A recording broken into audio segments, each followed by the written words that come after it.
요즘엔 참 세상이 좋아졌습니다. 한 번도 가보지 않은 길이라고 할지라도 우리가 핸드폰만 있으면 잘 찾아갈 수 있는 아주 좋은 시대가 되었습니다. 저도 지난주에 잠깐 이제 어떤 기관을 방문하게 됐는데 이렇게 자동차로는 간 적이 있는데 이제 걸어서 대중교통으로 간 적은 별로 없었습니다. 그래 가지고 또 어떻게 가야 되나 이제 싶었는데 핸드폰에 요즘에 뭐가 있죠? 네이버 지도가 있죠. 그래서 네이버 지도를 치니까 대중교통으로 어느 역에 내려서 또 몇 번 출구로 가서 또 이렇게 걸어가면은 '아 도착한다.' 친절하게 이제 예상 시간까지도 다 나오지 않습니까? 예상 시간이 뿐만은 뭡니까? 지하철 몇 번 출구에서 내려서 어디로 가면은 더 빠르게 환승도 된다. 너무나 잘 안내가 잘 되어 있죠. 그래서 이제 특별히 뭐 우리의 손에 어떤 지도가 없더라도 혹은 누군가가 어디까지 가야 된다 말을 안 해 줘도 이제 핸드폰만 의지하면 혹은 이제 다양한 지도 어플을 의지하면은 내가 원하는 곳을 글쎄 갈 수 있는 아주 좋은 시대가 됐습니다. 맞습니다. 참 우리가 세상을 살아가다 보면은 우리가 잘 모르기 때문에 무엇인가를 우리가 사실은 의지하게 되어 있죠. 예전에 뭐 네이버 지도나 뭐 핸드폰 어플이 없을 때는 만약에 서울에서 부산까지 갈 때는 좀 어떻게 의지해서 갔었죠?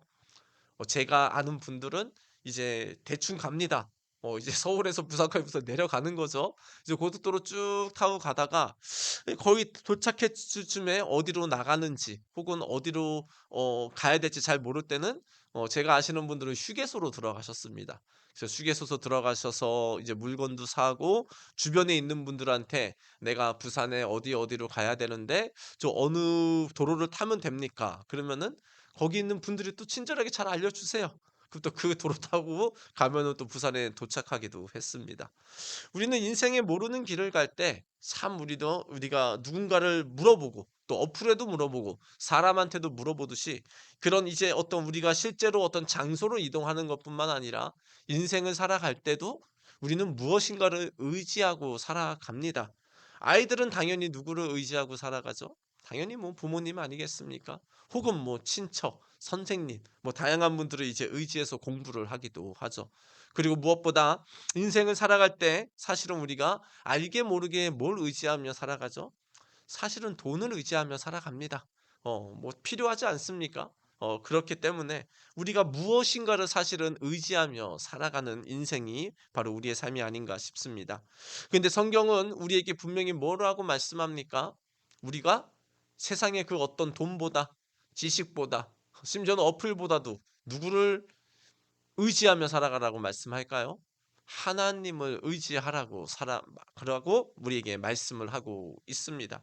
그것은 또한 하나님께서 그 세상의 그 모든 것보다도 더 잘 아시고 또 전능하시고 또 우리에게를 가장 좋은 길로 이끌어 가시기 때문이죠. 자, 그렇다면 여기서 질문은 그렇습니다. 대체 그럼 하나님을 의지한다는 게 지금 대체 구체적으로 뭘까요? 우리가 하나님을 믿는다, 하나님을 의지한다 그런 말씀 많이 하는데요. 자, 그렇다면은 우리가 하나님을 의지해서 살아간다라는 것은 구체적으로 무엇이고 또 어떻게 하나님을 의지할 때 하나님의 은혜와 능력을 경험하며 살아가게 될까요? 오늘 말씀을 통해서 우리가 하나님을 의지하는 것에 대한 구체적인 거 우리가 살펴보며 그 말씀이 또한 우리의 삶 가운데 적용돼서 살아가시기를 예수님의 이름으로 축원드립니다. 오늘 본문은 누가복음 이제 5 장의 말씀입니다. 5 장의 말씀을 우리가 좀 보기 전에 1 절부터 한번 좀 보도록 할까요? 1절 같이 읽겠습니다. 시작. 무리가 몰려와서 하나님의 말씀을 들을새 예수는 게네사렛 호숫가에 서서 아멘. 이제 1 절부터 오늘 8 절까지 말씀을 살펴보는데 그 말씀이 지금 시작되는 부분이 이렇게 되어 있습니다. 무리들이 지금 예수님께 몰려오는 상황입니다. 무리들이니까 굉장히 많은 수겠죠. 아마 뭐 몇백 명, 몇천 명이 되지 않을까 싶긴 한데 무리들이 몰려와서 예수님께 왔는데 그 이유가 무엇이죠? 하나님의 말씀을 들으러 지금 예수님께 왔다라고 얘기합니다. 아마 무리들은 아직 예수님이 뭐 구원자다 메시아다까지는 아직은 모르고 있지만 이제 예수님이 이미 3, 4장에서 하나님의 이제 놀라운 은혜와 능력들을 나타내니까 아마 사람들이 예수가 누구신가 해서 굉장히 아마 쫓아왔었던 것 같습니다. 뭐 예전에 시골에도 그런 적이 있지 않습니까? 약장수가 오면은 막 주민들이 와 가지고 몰려왔었는데 아마도 지금 무리들은 뭔가 호기심과 뭔가 대단한 분이 왔다고 하니까 지금 그분에게 지금 어떤 말씀을 하나 들으러 지금 예수님께 갔던 것 같습니다. 근데 그 장소가 어디였죠? 장소는 게네사렛 호숫가에 서서라고 지금 말씀을 합니다. 게네사렛 호숫가는 어디일까요? 우리 이스라엘은 어떻게 된다 그랬죠? 크게 세 부분으로 나누면 북쪽이 갈릴리, 이제 중간쯤이 사마리아, 아래쪽이 우리가 유대라고 이제 배웠는데 이 게네사렛 호숫가는 갈릴리 바다입니다. 어떤 본문에서는 갈릴리 바다라고도 이렇게 얘기를 하고 어떤 본문에서는 게네사렛 호숫가다라고 얘기를 하는데 그거는 이제 갈릴리라는 이제 호수도 지역이 사실은 유대 지역과 이방인 지역이 나눕니다. 그래서 같은 장소를 불러도 유대인들은 다르게 부르고 이방인들은 또 다른 호칭으로 부르는 거죠. 근데 사실은 어떤 거죠? 그냥 갈릴리 바다입니다. 그런데 그 갈릴리 바닷가에서 예수님이 계실 때 지금 무리들이 하나님의 말씀을 호기심으로 지금 들으러 지금 온 상황입니다. 자, 예수님은 이제 사람들이 막 몰려오니까 어떻게 합니까? 당연히 말씀을 전하십니다. 이제 말씀을 전하시는데 수많은 무리들이 있으니 효과적으로 말씀을 전하기 위해서 예수님께서 뭐 하냐? 주변을 쫙 둘러보시며 이제 배를 찾습니다. 그리고 배 하나를 비어 있는 배에 타 가지고 조금 바다로 살짝 나아갑니다. 그리고 배 위에서 아마도 앉으셔서 이제 해변가에 있는 사람들에게 말씀을 전하시는 상황이죠. 왜 그렇게 했을까요? 예수님도 굉장히 과학적입니다. 원래 초과학적이긴 한데 굉장히 과학적이죠. 아마도 바다 쪽에서 육지로 뭐가 불었을까요? 바람이 불었을 겁니다. 그리고 예수님이 말씀하실 때 그 바람을 타고 예수님의 말씀은 호숫가에 있는 많은 사람들한테 잘 들렸기 때문에 예수님은 아마도 이제 배를 타고 지금 이제 조금 떨어진 상태에서 이제 육지에 있는 사람들한테 말씀을 전하고 있었던 것이죠. 그렇게 이제 이 말씀을 다 전하시고 이제 그런데 예수님께서 말씀을 다 마치신 다음에 하신 일이 있습니다. 말씀을 이제 다 무리에게 다 전하셨는데 그다음에 예수님이 하신 일이 있으니 우리 4절 같이 한번 읽습니다. 시작. 말씀을 마치시고 시몬에게 이르시되 깊은 데로 가서 그물을 내려 고기를 잡으라. 아멘. 예수님이 이제 무리에게 말씀 전하시는 건 이제 다 마치셨습니다. 그런데 예수님이 곧바로 또 하시는 게 있으니 이제 누구에게 말씀을 하고 있습니까? 시몬. 그러니까 이제 우리가 말하는 베드로입니다. 베드로. 예수님이 시몬에게 이렇게 얘기하는 거죠. 깊은 데로 가서 그물을 내려 고기를 잡으라라고 말씀합니다. 한마디로 이런 거죠. 시몬아, 자, 배 띄어서 우리 고기 잡으러 가자. 지금 그런 상황입니다. 그런데 베드로도 지금 굉장히 예수님께 호의적이었던 것 같습니다. 왜냐하면 그 자기의 배에 누구를 타게 했습니까? 예수님을 타게 했죠. 그러니까 예수님은 베드로는 예수님을 자기의 배에 타도록 허락했을 뿐만 아니라 또 이제는 예수님이 자기에게 말을 시키는 것에 대해서 굉장히 좀 긍정적으로 지금 반응을 하고 있던 것 같습니다. 근데 문제는 베드로가 지금 뭘 하고 있는 상황이죠? 아니, 뭘 했던 상황이죠? 밤이 새도록 이미 고기를 지금 잡으려고 했으나 얻은 상태다 못 얻은 상태다? 얻지 못한 상태였습니다. 이제 예수님의 직업은 뭐였죠? 우리가 알기로는 목수였습니다. 목수였는데 갑자기 나무 전문가가 이제 바다 전문가한테 이렇게 말하는 거죠. 베드로가 이제 고기를 다 잡지 못한 상황을 보면서 베드로야, 우리 다시 고기 잡으러 가자라고 얘기를 했던 거죠. 근데 사실은 전문가가 아닌 비전문가가 누군가의 전문가에게 얘기를 한다면 그 좀 어떻게 들릴까요? 굉장히 좀 약간 좀 비웃음으로 좀 이렇게 반응할 수도 있지 않습니까? "아유 당신이 바다에 대해서 뭘 안다고. 아유 당신이 고기 잡는 일에 대해서 알아?" 아마 그렇게 반응할 수도 있는데 베드로는 예수님께 어떻게 반응했을까요? 우리 5절 같이 한번 읽습니다. 시작.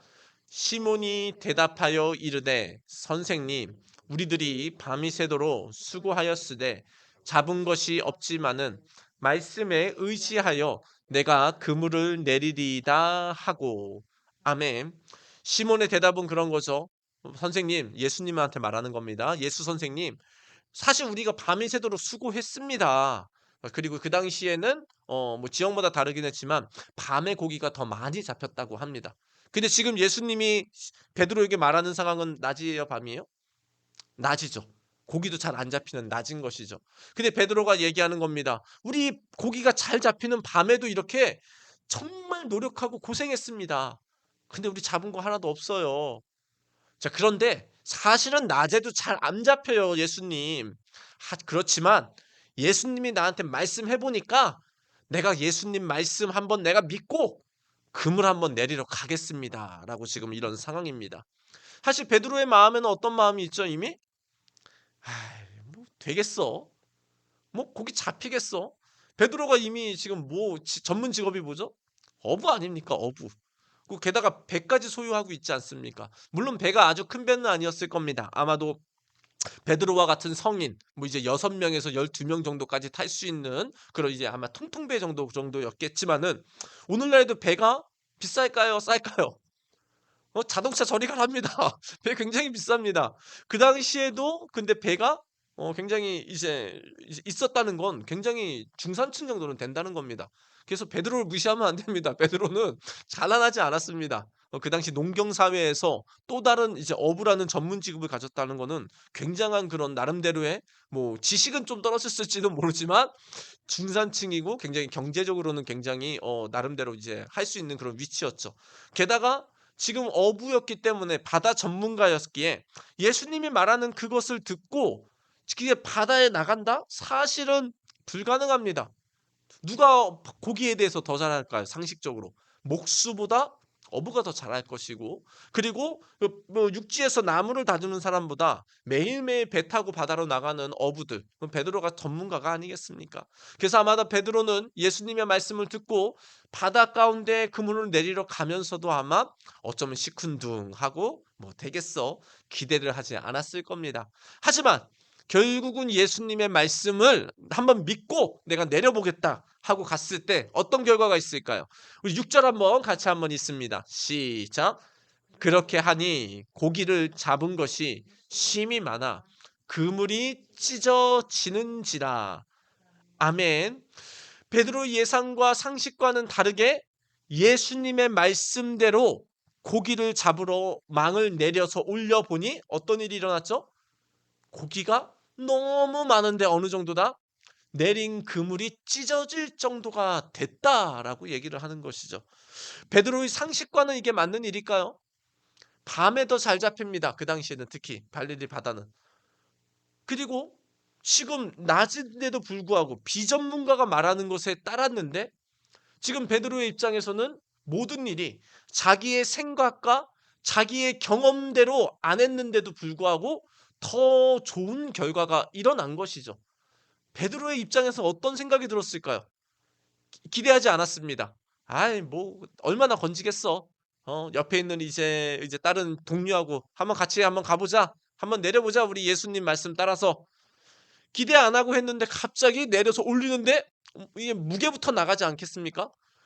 이래 가지고 이제 물고기가 많으니까 무게가 막 이제 너무 많으니까 옆에 있는 배한테 와 가지고 "우리 좀 도와달라." 해 가지고 이제 그물을 끊는데, 그때 베드로의 마음이 어땠을까요? 이거는 아마 가만 상상하지 못한 그런 일이 아닐까요? 뭐 우리나라에서는 거의 없지만은 이제 뭐 아프리카 같은 데서 보면은 이제 이렇게 산 옆에 광산 옆에 이제 우물 이제 약간 시냇물이 흐릅니다. 근데 시냇물에 가끔 뭐가 발견되냐 하면은 지금 금이 발견됩니다. 금가루가 발견되고, 혹은 뭐 보석도 아주 가끔 발견된다고 합니다. 그럼 지나가던 사람이 그걸 발견하면 어땠을 거야? 말 그대로 횡재하는 거죠. 그리고 그 나라의 여러 가지 많은 그런 이제 경제적인 상황을 봤을 때 어마어마한 돈이 되는 건 아닙니까? 근데 아마 베드로도 아마 그런 심정이 아닐까 싶습니다. 기대 하나도 안 하고 갔는데 지금 뭘 발견한 느낌? 마치 금, 은, 보석을 발견한 것과 같은 고기가 엄청나게 많은 것을 지금 그렇게 건져내는 걸 보면서 아마 베드로는 지금 무슨 생각을 했냐? 이 예수가 범상치 않은 분이다라는 것을 이제 아마 직감을 했을 겁니다. 말씀만 잘하는 줄 알았는데, 저쪽 동네에서 뭐 이적을 일으킨 건 들었는데, 이제는 그 일들이 누구에게 지금 나타난 거죠? 자기에게 나타난 겁니다. 자기가 소문으로만 들었고 자기가 경험하지는 못했지만 그 비전문가인 그 목수인 예수가 하는 말씀을 듣고 한번 해보자 했을 때 결국은 베드로가 뭘 경험하는 겁니까? 예수가 범상치 않은 인물임을 이제 경험한 겁니다. 우리말로 말하면은 예수가 살아계신 하나님의 아들이신 것을 지금 베드로가 경험하게 된 상황입니다. 그래서 베드로는 어떻게 반응합니까? 예수님께. 우리 8절 같이 있습니다. 시작. 시몬 베드로가 이를 보고 예수의 무릎 아래에 엎드려 이르되 주여 나를 떠나소서 나는 죄인이로소이다 하니. 아멘. 무릎을 꿇었다라고 얘기합니다. 예수 이제 베드로가 지금 예수를 지금 단순히 그냥 어떤 사람, 선생 정도로 보는 게 아니고 무릎을 꿇었다라고 얘기를 하고요. 가운데 고백이 더 대단합니다. 이르되 예수를 뭐라고 호칭하죠? 주여라고 지금 호칭을 합니다. 그리고 나를 떠나소서 나는 죄인이로소이다. 지금 베드로는 전혀 예수님이 이런 인물까지는 아니라고 생각했는데, 그리고 전혀 비상식적인 얘기를 하는데도 주님의 놀라운 말씀을 듣고 순종했을 때 그 어부로서 경험할 수 없는 놀라운 그 수많은 고기를 낚는 것을 경험하면서 베드로가 지금 이제 뭘 깨닫게 됩니까? 처음에는 선생님이라고 했습니다. 그렇죠. 근데 이제 말씀을 의지해서 그물을 내려서 고기를 많이 건진 다음에는 이제 호칭이 예수님에 대해서 주여라고 바뀌는 거죠. 지금 베드로는 지금 이제 그 하나님이 예수님이 대단한 그냥 세상의 어떤 한 인물 중에 한 인물이 아니라 이분이 하나님이 보낸 구원자다라는 것을 자기가 겸허하며 이 하나님의 이 살아계신 하나님이 나와 함께 하신다는 그 감격과 그 정말 그 대단함 가운데 주님 앞에 지금 무릎 꿇고 주님 나를 떠나소서 나는 죄인이도다라고 하나님 앞에 고백하는 상황입니다. 우리도 때로는 너무 대단한 존경스러운 인물 앞에 있으면 우리가 좀 움츠러지지 않습니까? 아마 베드로도 예수님이 하나님이구나라고 이제 느껴지니까 주님 앞에 아마 의식적으로 아마 이렇게 주님 앞에 무릎을 꿇게 된 상황이 있던 것 같습니다. 오늘 말씀을 통해서 이 하나님께서 뭘 의도를 하고 있을까요? 주님이 우리에게 오늘 말씀을 통해서 알려주시는 말씀은 대체 무엇일까요? 바로 우리도 처음에는 많은 무리들처럼 예수님에 대해서 호기심으로 다가온다라는 겁니다. 예수님이 기적을 베풀었다. 예수님이 막 안전병을 일으켰다. 성경 시대의 그런 일이 아니고 오늘날에도 수많은 간증들 있지 않습니까? 신앙의 성경의 좋은 책 아니면 우리 주변의 사람들이 예수님의 이름으로 기도하니까 응답했어. 다양한 이제 유튜브에 좋은 그 간증과 강의들 그런 걸 보면서 예수님 대단한 인물이네. 이렇게 생각하며 우리는 예수님께 처음 접근한다라는 것이죠. 하지만 여전히 그 상태는 무슨 상태죠? 예수님을 선생님 정도로밖에 우리가 경험하지 못하는 정도입니다. 사실은 아직은 자기의 하나님, 자기의 예수님이 되지 않는다라는 거죠. 그런데 이 시몬도 마찬가지였습니다. 아직은 예수님을 선생님 정도까지 몰랐지만 언제 베드로가 이제 살아계신 하나님을 만나게 되죠? 예수님의 말씀을 듣고 자기가 적용하여 순종할 때, 쉽게 말하면 말씀을 의지하여 순종할 때 살아계신 하나님임을 경험했다라는 겁니다. 맞습니다. 우리도 하나님의 말씀을 많이 듣습니다. 그리고 다양한 형태를 통해서 우리는 예수님에 대해서 하나님에 대해서 우리는 알게 됩니다. 그런데 여전히 그 예수님, 그 하나님이 나의 하나님으로 경험되려면 우리가 꼭 필수적으로 해야 될 게 뭘까요? 말씀을 의지해서 내가 순종해야 된다라는 겁니다. 많이 듣고 좋은 얘기도 듣고 예수님 대단한 분이다. 좋은 응답이 왔다. 수많은 것들이 있어도 그거는 여전히 나의 하나님은 아닙니다. 그런데 말씀을 내가 듣고 그 말씀을 통해서 하나님께서 이것을 순종해다라는 그런 어떤 사인을 주실 때 우리가 그것에 반응한다면 그때 뭐가 되는 거죠? 하나님을 경험하게 된다라는 겁니다. 오늘 본문은 절대 하나님의 말씀을 의지했더니 베드로가 부자가 됐다라는 내용의 핵심적인 건 아닙니다. 오히려 베드로가 아무리 노력해도 할 수 없었지만 말씀에 의지하니까 뭘 경험했다라는 겁니까? 오히려 자기가 했었던 그 모든 것보다도 더 가늠할 수 없는 하나님의 능력을 예수를 통해서 경험하며 예수님이 하나님의 아들인 것을 지금 알게 됐다라는 것이죠. 마찬가지입니다. 우리도 이제 예수가 정말 전능하신 하나님, 예수가 창조주 하나님, 예수가 나를 위해 십자가에 죽으신 하나님, 예수님이 부활하신 하나님이라고 내가 느껴지고 나의 하나님이 되려면 우리는 반드시 뭘 해야 되죠? 하나님의 말씀을 의지하여 그 말씀에 순종해야 된다라는 것입니다. 누가복음 11장 28절은 이렇게 말씀합니다. 같이 한번 읽습니다. 시작. 예수께서 이르시되 오히려 하나님의 말씀을 듣고 지키는 자가 복이 있느니라 하시니라. 아멘. 예수님께서 직접 누가 복이 있다고 말씀합니까? 하나님의 말씀을 듣고 지키는 자가 복이 있다라고 말씀합니다. 하지만 우리는 무엇이 복이 있다고 우린 얘기를 하죠? 내 경험대로 하면 복이 있다고 생각하죠. 내 상식으로 하면 복이 있다고 생각하죠. 세상의 어떤 기준으로 하면 내가 복 받는다고 생각하며 쫓아가지만 사실은 항상 뭐가 있죠? 뭔가 갈급함이 있고 뭔가 되는 것 같지만 여전히 뭔가 부족하고 그런 것들을 우리가 매일매일 살아가고 있지 않습니까? 근데 예수님은 분명히 우리에게 말씀합니다. 우리 인생의 영적으로 육적으로 다양한 형태로 우리에게 복은 다른 것이 아니라 하나님의 말씀을 듣고 지키는 자에게 하나님의 복이 임한다라는 것이고요. 그 복의 핵심 중에서도 핵심은 살아계신 하나님을 내가 만난다라는 것입니다.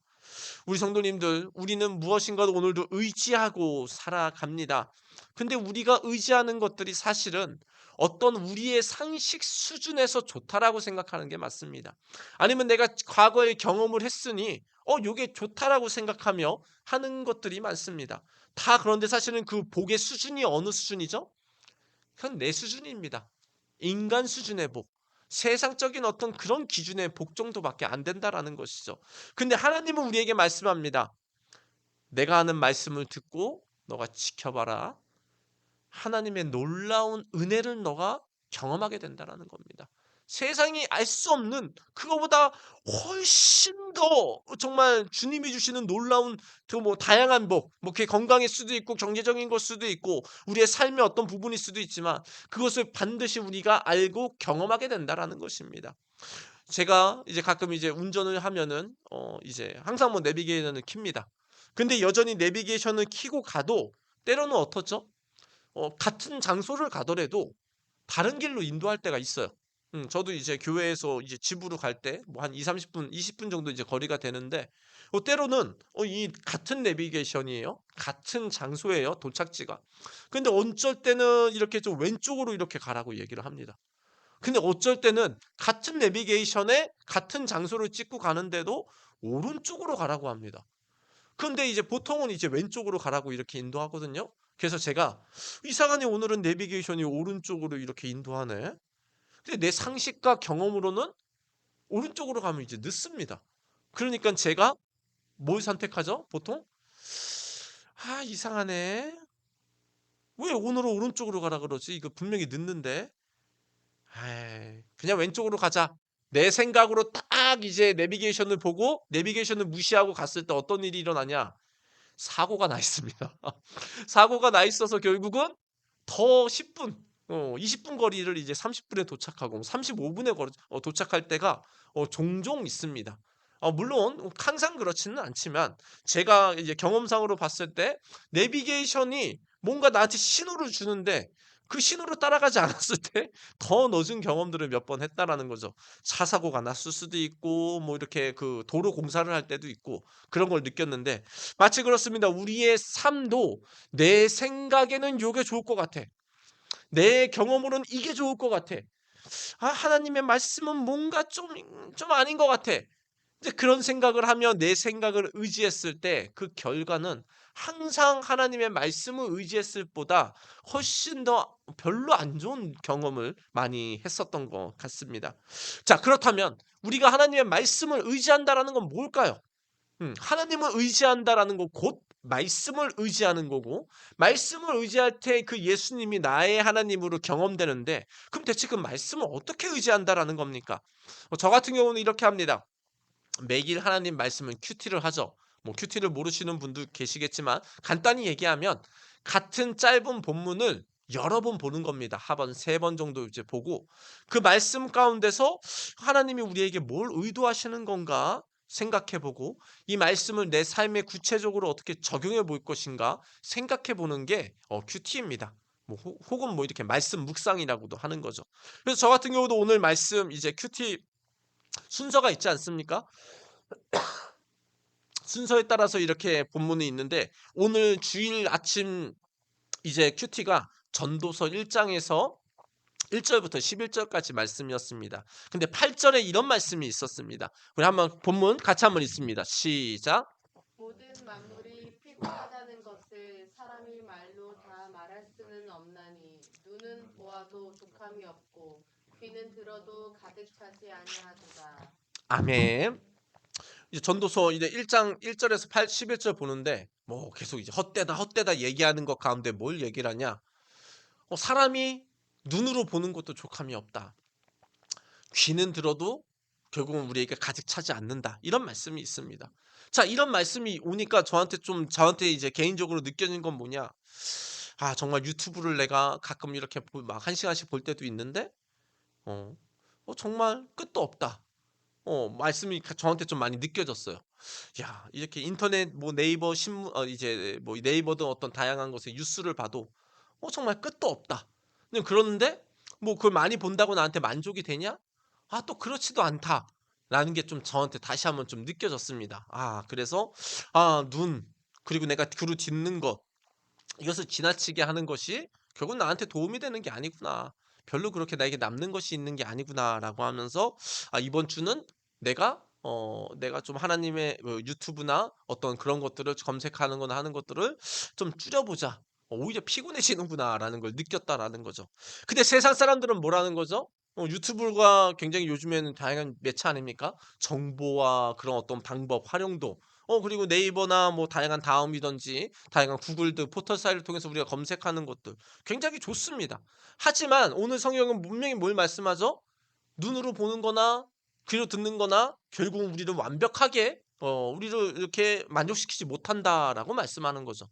그렇다면 이제 내 생각과 내 경험은 뭐죠? 상식은 유튜브가 대세고 다시 세상을 뉴스도 보고 알아야 되니까 당연히 좋습니다. 하지만 눈과 귀로 들어도 여전히 내 그것이 어떤 유튜브가 검색이 세상의 TV와 드라마가 나를 만족시키는 게 아니다라는 말씀을 통해서 내가 이번 주는 내가 한 반으로 줄여보자. 뭐 많이 사실 보지도 않지만 저 같은 경우는 그래도 한번 줄여보자라는 결단을 한 거죠. 자, 내 생각과 내 경험은 그런 것들을 어느 정도 보면서 많이 활용하는 거지만은 이 말씀을 들었을 때 저는 뭐가 다가오냐 하나님이 이번 주는 조금 줄이고 오히려 하나님과 관계를 더해보자라고 저한테는 다가왔다라는 거죠. 말씀을 의지한다라는 건 바로 이것입니다.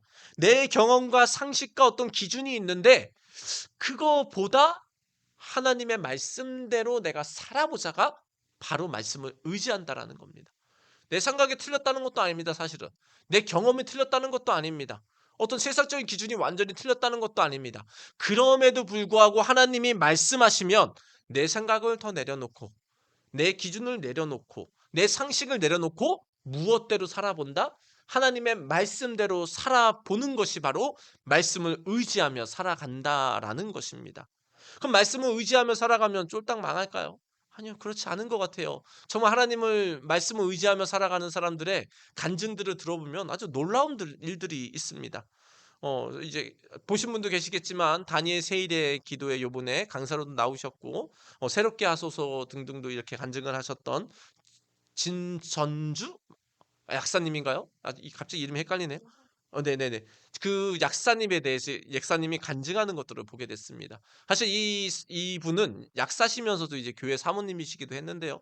어쨌든 이제 교회 상황상 이제 약사를 계속 이제 해야 돼서 조그만 이렇게 약국을 하셨다고 합니다. 처음에는 그 조그만 약국이었기 때문에 뭐 굉장히 많은 좋은 결과가 있지는 않았습니다. 때론 정말 힘든 상황이 됐습니다. 뭐 월세도 못 내는 상황도 됐고요. 이제 그런데 어떤 지역에서 이렇게 약국을 운영하다 보니까는 지역 사람들이 이렇게 그 이제 약국에 오면서 마치 병원에서 하는 치료의 그런 것들을 원하는 분들이 막 찾아오기 시작했다고 합니다. 한마디로 약국에서 와서 만병통치약을 찾고 있는 거죠. 사실은 그 좋은 약이나 좋은 치료가 있으려면 어디로 가야 되죠?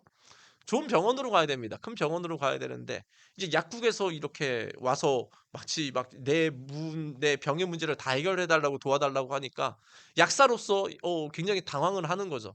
근데 그럼에도 불구하고 이분은 어떻게든 자기가 가지고 있는 지식과 그 약 조합을 통해서 이분들을 이제 막 도와주려고 노력했다라고 합니다.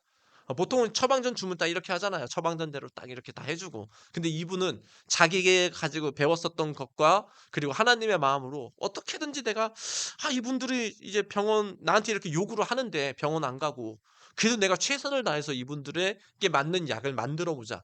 노력했다고 합니다. 그리고 이제 이 조그만 약국이었지만 그 약국에서 마치 다니엘이 이제 하루에 3번 무릎 꿇고 이렇게 기도했던 것처럼 그 조그만 공간에서 기도의 장소를 이제 마련해서 하루에 3번씩 기도하면서 그렇게 이제 노력했다라고 하는 것이죠. 그래서 여차여차 중약을 하고 나중에는 어떻게 됐냐? 하나님의 은혜를 베풀어 줘 가지고 이제는 그 동네에 있는 사람만 그 약사, 그 약국을 조그만 약국을 찾는 게 아니고 지금은 전국에서 그 약사를 찾으러 온답니다. 이유가 뭘까요? 그 약사님은 자기가 원하는 약을 최선을 다해서 만들어 주려고 한다라는 거죠. 그리고 거기에 효험이 있어요. 반응이 있으니까 그 약이 좋으니까 사람들이 소문이 퍼지는 거죠. 그래서 사람들이 지금은 몰려와서 그분의 얘기로 올해 매출이 한 200억 될 거라고 얘기합니다.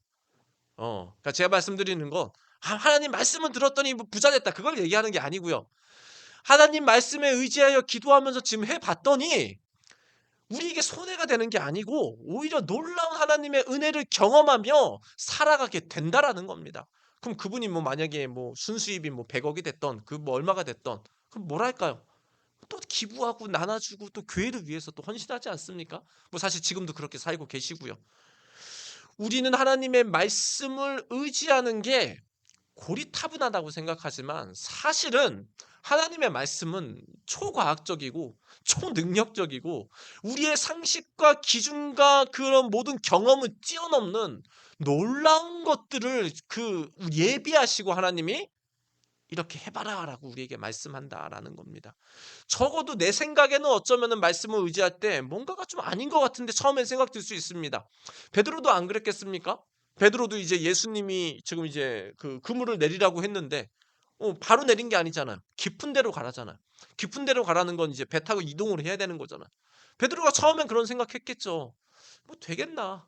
그럼 가보자. 기대를 안 했지만 결국은 베드로가 말씀에 의지해서 해 보니까 어떤 역사가 있어요? 예수님이 하나님임을 경험했다라는 겁니다.